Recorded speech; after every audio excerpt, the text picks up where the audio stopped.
শিক্ষিত এবার বলেন দিছে কে?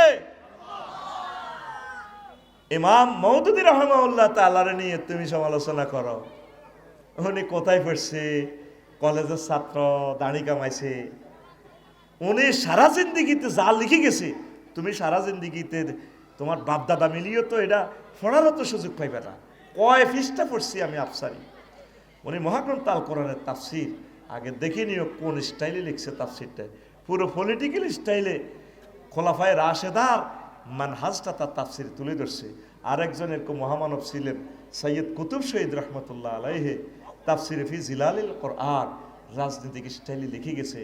এলমে তাসাউফ সিস্টেম তাফসির, তাফসিরে কবির, তারপরে ইমাম আর রাজি রহমাহুল্লাহ তাআলা স্টাইল লুগাত সিস্টেম তাফসির লিখে গেছে পৃথিবীতে।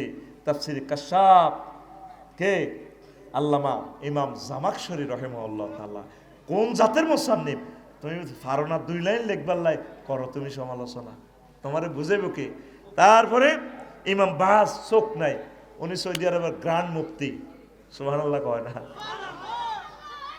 এই কবি নজরুল ইসলাম রহমাহুল্লাহ তাআলা, ডাক্তার জাকির নায়েক, আল্লাহ তাকে তুমি হায়াতের তাইয়্যিবা দান করো। তিনি তোমার একটা আয়াত, তাকে নেখায়াত দাও, উম্মতের জন্য তাকে কবুল করো। এটাকে বলা হয় কি? The theory of exception theory. ইন্নামা আমরুহু ইযা আরাদা শাইআন আন ইয়াকুলা লাহু কুন ফায়াকুন। আমি আল্লাহ যেটাই ইচ্ছা করি। কোনো ডিসি স্যার গবেষণা করলে আল্লাহ তারে এমন আলেম দিতে পারে, সকল হুজুরের ফিস নামাইতে পারে। অধ্যাপক ডাক্তার মফিজুর রহমান ইংরেজি লেকচারার, ওয়াজ শুনছস নি? কোরআন মনে হয় যেন নাজিল হয়। আল্লাহু আকবার। এই বাংলার জমিনে যত লোক, যত মুফতি মুহাদ্দিস ওহুদের আলোচনা করছে, অধ্যাপক ডাক্তার মফিজুর রহমানের নিচে বেড়া মনে হয় যেন ওহুদের যুদ্ধটা দেখি দেখি বলতেছে, আল্লাহ রসুলের দিকে চাই চাই বলতে আছে আল্লাহু আকবার। আল্লাহ অধ্যাপক ডাক্তার মফিজুর রহমান সাহেবকে হায়াতের তাইয়্যিবা দান করো। আমাদের কলিজার তুমি কেড়ে নিও না। তো এখন ছাত্রছাত্রী বাড়াইবার যে পলিসিগুলা, 50টা পলিসি আমি কেমনে বলি হ্রাস পাওয়ার কারণ হলো আধুনিক জীবনযাত্রায় পিছিয়ে পড়া, সীমাবদ্ধ কর্মক্ষেত্র, রাষ্ট্রীয় বৈষম্যের শিকার, হীনমন্য সামাজিক দৃষ্টিভঙ্গি। মাদ্রাসাত নিয়ে হরস তুই, মাদ্রাসায় কিতা করবি? এসব কারণে মাদ্রাসা কম পড়ে। মেগা সিলেবাস, 14টা বই দিয়ে দিছে ক্লাস 9-এ। এতে বইয়ের সাবের লগাতে মেসকা দিয়ে যায়, মেসা দিয়ে যায়। আর O level, A level, thoroughly English to English medium, হাতে শুধু ইংরেজি পড়ে থ্রুলি মারতে আছে। মাদ্রাসাতে হাতে আরবি, বাংলা, ইংরেজি, গণিত, সমাজ বিজ্ঞান, উন্দুর, বান্দর, ব্যাং সব বলে দিছে। কথা ঠিক কিনা? এই সমস্ত কারণে মাদ্রাসাতে ছাত্র কম। গ্রামায়ন ও শহরায়নের ব্রেকফেল প্রতিযোগিতা, অর্থনৈতিক প্রতিযোগিতার কারণে, এইভাবে অনেকগুলো কারণ আমি লিখছি। আর বৃদ্ধির উপায় মাদ্রাসা শিক্ষাকে আধুনিকায়ন করা, মাদ্রাসা শিক্ষার্থীদের জন্য সীমাহীন কর্মক্ষেত্র তৈরি করা। শুধু আন হুজুর হইলে ইমামতি ছাড়া কোনো আর উপায় নেই।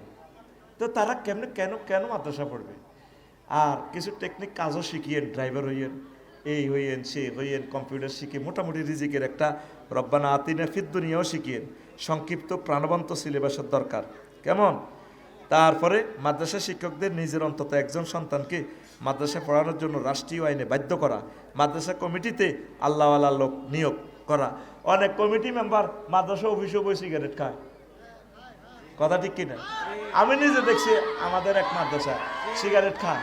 প্রিন্সিপালের নামদারি কয়, অমক এদিকে আসো। প্রিন্সিপালের নামদারি কয়, নাম পেলাম না, নাম চলে যাবো ক্যামেরাতে। আমি এলাকার এক বড় কামেল মাদ্রাসা, নামদারি কয় এদিকে আসো তুমি। তো মাদ্রাসা থাকবো কিভাবে? আল্লাহওয়ালাদেরকে এইভাবে যারা আশেক রাসূল, মাদ্রাসাকে ভালোবাসে প্রাণের চেয়ে, এই মানুষগুলো ধরে ধরে কমিটি বানাবেন, তাহলে আপনারা উপকৃত হবেন। পড়ি আমিন। তারপরে পার্শ্ববর্তী প্রতিষ্ঠানের সাথে ভালোবাসা রাখা। পার্শ্ববর্তী প্রতিষ্ঠানের লগে যুদ্ধ, কতরা হে মাদ্রাসাত কিনলে হরস, কুতুবপুর খারাপ। এবার কুতুবপুর গেরা কয় কিনলে তোরা আব্দুল্লাহ আজ্জাস বেলাসে দিবে না। প্রতিষ্ঠানে আপনারা সেতু বন্ধন তৈরি করবেন, ভালোবাসা দিবেন, তাইলে ছাত্র হেরাও ভালো করবে। প্রাতিষ্ঠানিক মামলা শূন্যের কোটা নিয়ে আসা, ক্ষেত্র বিশেষ প্রতিষ্ঠান প্রদানের একঘেয়েমি মনোভাব দূর করা, অনেক মাদ্রাসার প্রিন্সিপাল আছে, হেমিয়া মনে করে এই প্রতিষ্ঠানের হেমিয়ার আব্বার দেন না, হেমিয়ার আব্বা এটা দিয়ে গেছে। একটা টিচারের কোনো কাজে সে পরামর্শ জিজ্ঞেস করে, নিজে মহাপণ্ডিত। কি পণ্ডিত? এই জন্য আকসার এগুন জিল্লতির শেষ সীমা। কি এগুন জিল্লতির কি শেষ সীমা? আল্লাহ জানে মানুষ এসে ফাইজলামি করবো, এই জন্য মানুষ বানাইতে আল্লাহ পরামর্শ কল করছে ফেরেশতা করে ইন্নি জাইলেন ফিল আরদে খলিফা। ফেরেশতারা তোরা কিতা কস, আমি তো মানুষ বানাইতাম চাই। ফেরেশতারা বাধা দিছে। এই মানুষ স্বেচ্ছাচার আকসার প্রতিষ্ঠানে আপনি নিজে তার টিনের ঘরের ভিতরে আপনি চারতলা প্রতিষ্ঠানটা কিভাবে ডিজাইন করবেন, নিজের কি ভাবেন? প্রতিষ্ঠানটা দেখেন, গভর্নমেন্ট লক্ষ লক্ষ ইঞ্জিনিয়ারিং সারা ওয়ার্ল্ডের বিল্ডিংগুলো ফলো করে যে ব্ল্যাকবোর্ডের সিস্টেম করছে, জানালাগুলো সিস্টেম করছে। সেদিন এক প্রতিষ্ঠানে হেনসি হলেরে কইলাম, আপনি তো এটা মূর্খের খোয়ার বানালেছে, কোন এটা আমার ব্ল্যাকবোর্ড এই বোর্ড এটা একটা কাজ করেন আপনাকে, আপনি কবার ভাঙলেন মাদ্রাসাটার, এত কষ্টের পয়সাটি রুজি করি আনি না, আপনারা বুঝতেন না, উনি সব বোঝে। এদের কারণে মাদ্রাসাগুলো কাঁদে মেয়া, এরা কুফের মতো চিন্তা করে, কুফের মতো। এই যে মাদ্রাসাটা দেখে, আমি বললাম যে দেখেন আপনার এটা কেন্দ্রীয় মাদ্রাসা, রাত বিকাল 3টা বাজে আকাশে প্রচন্ড মেঘ, কারেন্ট নাই, মোম নাই, ছাত্ররা কিভাবে সরকারি পরীক্ষাটা দিবে? আপনি গভর্নমেন্টের বিল্ডিংটা ফলো করেন। না না, এইভাবে করা যাবে, মানে তার মনে যেন আব্বাদ দিন না প্রতিষ্ঠান। এই স্বেচ্ছাচারিতা হইতে দিবেন না। টিচারেরা, কমিটিরা, এলাকাবাসী সবাই বলবেন এটা আমাদের মাদ্রাসা। কথা ঠিক না? আগের মতো মাদ্রাসাগুলোরে ভালোবাসেন। কি পড়ায় খবর নিবেন, কি পড়ায় খবর নিবেন, এটা আমাদের সকলের সম্পদ। পরামর্শ নি না। নিজের একটা বাড়ির বিল্ডিং যদি আপনি ভাঙেন তো বুঝবেন একটা ইটের দাম কত পড়ছে। আমার তো এখনো বুদ্ধি বুঝতে আসে না যে 3.5 কোটি টাকা দিয়ে বিল্ডিং এটা কেমনে হ্যান্ড ওভার করছে, কি পরিমাণ ইনস্ট্রুমেন্টের এখন দাম, অবাক হয়ে যাবে। তারপরে ন্যূনতম প্রত্যেক ঘরে একজন করে মাদ্রাসা শিক্ষার্থী আপনারা ভর্তি করাবেন। দেশে ব্যাপক ইসলামিক সেন্টার চালু করা, নারী শিক্ষায় মাদ্রাসা ছাত্রীদের অগ্রাধিকার দেওয়া, বৈবাহিক ক্ষেত্রে মাদ্রাসা ছাত্রী অগ্রাধিকার দেওয়া, হুদগারে বিয়ে করাইবেন মাদ্রাসা ছাত্রী চাই, তাইলে না মানুষের মাদ্রাসা পড়াইব। একটা দলিল সাহাব দেব, অমুকের মাইয়া অমুকে রিক্সা চালাই খায়, রিক্সার চালায়, মাইয়াগা নাইমের কাছে বিয়ে দিছে, আর সুখে আছে, দোমালা বিল্ডিং, কমালা। হুদগারে বিয়ে করাইতে মাদ্রাসা ছাত্রী চাইছে করাইয়েন, আগে হিটা করাইবেন, পরে স্কুল ছাত্রী কলেজ ছাত্রী করাইবেন, হিগুলাও আঙ্গ বই। তবে হেরা যদি ফার্দা করে কোরআন পড়ে হিগুনেরও বিয়ে করাইবেন, কোনো অসুবিধা নাই, ঠিক কিনা? আর যেগুন কাছে থাকুন, অদেখা তোমায় দেখিয়ে দাও, এটা রইলে দরকার নেই, আপনার ঘরও খারাপ লোক ফয়দা হবে। প্রিয় বন্ধুরা, মাদ্রাসার মেধাবীদেরকে রাষ্ট্রের যন্ত্রের কাজে লাগানো। তারপরে সংস্কৃতি মন্ত্রণালয় প্রতিটি সেক্টরে মাদ্রাসা শিক্ষার্থীদের নিয়োগ দেওয়া। সংস্কৃতি মন্ত্রণালয় অজ্ঞা ছাত্র মাদ্রাসার নাই, তো মাদ্রাসাতে পড়বে কে? মাদ্রাসার যে ছাত্রদের কণ্ঠ আছে, এই যে শিল্পী তারিক মনোয়ার সাহেব, কত দারুণ শিল্পী বেড়া, সৃজনশীল শিল্পী।